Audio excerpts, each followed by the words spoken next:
السلام علیکم۔ چینل کو سبسکرائب کریں، ویڈیو کو لائک اور شیئر کریں۔ 12 ربیع الاول کی فضیلت۔ 12 ربیع الاول کا دن ہماری زندگی میں ایک خاص اہمیت رکھتا ہے۔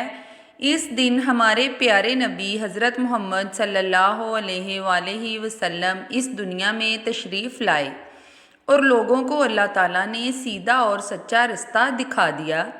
12 ربیع الاول کے دن کا وظیفہ۔ آپ نے 12 ربیع الاول کے دن پورے دن میں کسی بھی وقت تنہائی میں بیٹھ جانا ہے اور پہلے 11 مرتبہ درود ابراہیمی یعنی جو نماز میں پڑھا جاتا ہے وہ درود پڑھنا ہے۔ اس کے بعد 11 مرتبہ یا اللہ یا رحمان یا غفور یا رحیم یا حنان یا منان یا دیان یا سبحان ان ناموں کو پڑھنا ہے۔ یاد رہے کہ ان تمام ناموں کو اکٹھا پڑھ کر ایک تصور کرنا ہے، اور جب آپ 11 مرتبہ اللہ کے یہ تمام نام پڑھ لیں تو آپ نے آخر میں پھر سے 11 مرتبہ درود ابراہیمی پڑھنا ہے، پھر اللہ تعالیٰ سے خصوصی دعا مانگنی ہے۔ وظیفہ پڑھنے کے فائدے۔ اس وظیفے کو پڑھنے سے آپ کو بہت سے فائدے حاصل ہوں گے۔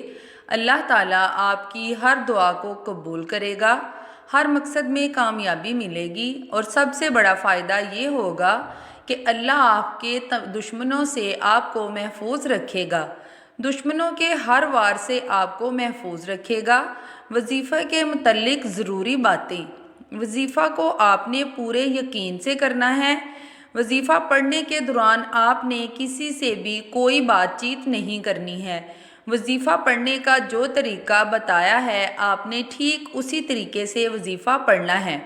وظیفہ خود بھی پڑھیں اور صدقے کی نیت سے دوسروں کے ساتھ بھی شیئر کریں۔ جزاک اللہ۔